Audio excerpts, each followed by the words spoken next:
di sekitar itu. Sampai sekarang ketika saya melewati daerah itu masih juga tetap ada. Artinya tingkat kualitas lingkungan hidup di Purwakarta masih belum ada perkembangan yang signifikan. Deddy Mulyadi, Cagup Jabar nomor urut 4, sempat disentil oleh Ahmad Syahiku, Cagup Jabar nomor urut 3 saat momen debat Pilgub Jabar, akhir pekan lalu.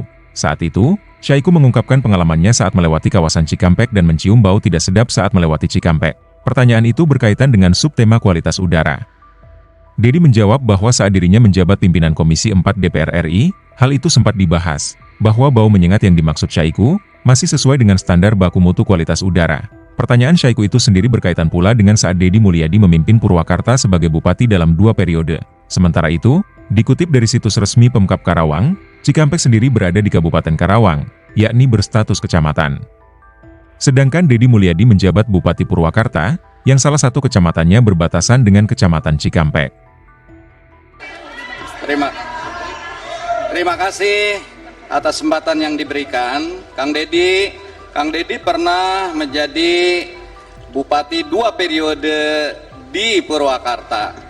Saya kira kualitas lingkungan hidup harusnya menjadi lebih baik. Tetapi seringkali 5 tahun yang lalu saya pernah bertanya, ketika melewati daerah Cikampek, terciumlah bau menyengat di sekitar itu. Sampai sekarang ketika saya melewati daerah itu, masih juga tetap ada.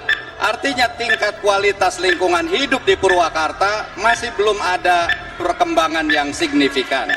Setelah jadi bupati, saya menjadi anggota pimpinan Komisi 4 di bidang lingkungan hidup. Pertama adalah bau itu harus diukur dalam kualitas udara.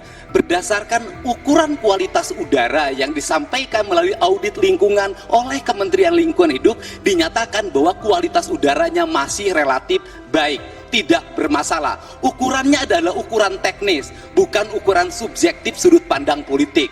Yang kedua adalah, apa sih yang menjadi problem kita? Problem kita ini berada pada tingkat kebijakan yang belum terkoneksi. Contoh, saya mengusulkan membuat IPAL komunal dari 4 industri yang mengaliri Sungai Cilamaya. Yang menjadi problem adalah pada tingkat eksekusi tidak ada yang menyiapkan tanah. Yang menjadi problem lagi adalah ketika berapa alokasi yang disiapkan, siapa yang membuat kebijakan. Provinsi Jawa Barat saya memimpin jadi gubernur, maka seluruh itu akan saya selesaikan.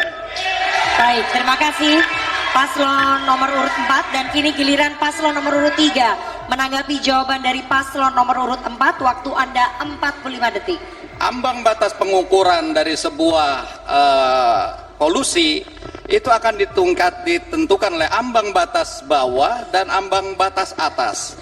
Maka ketika itu berada di ambang batas atas, maka itu harus menjadi warning, ini akan menjadi sebuah bencana yang sangat membahayakan. Oleh karena itu perlu ada tindakan-tindakan konkret, dan itulah dilakukan perlunya koordinasi, kolaborasi, pengaturan yang lebih tegas, dan yang lebih penting adanya law enforcement terhadap pihak-pihak yang melakukan upaya-upaya perusakan lingkungan. Saya kira ini harus dilakukan secara tegas.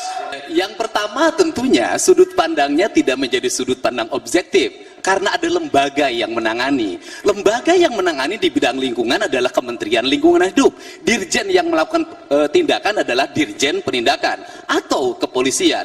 Proses terhadap audit udara tersebut sudah dilakukan, aspek hukumnya juga sudah dilaksanakan. Ketika dua-duanya sudah dilaksanakan, maka tinggal yang ketiga. Saya termasuk yang mengusulkan dibuatnya catchment area di wilayah industri tersebut. Tetapi yang menjadi problem adalah kedua industri tersebut mengalami penurunan produksi dan kesulitan likuiditas produksinya. Dan ini juga menjadi tantangan tersendiri dalam perspektif ke depan. Aspek langkah teknis dan langkah politisnya sudah dilakukan. Download Tribun X sekarang, menghadirkan lokal menjadi Indonesia.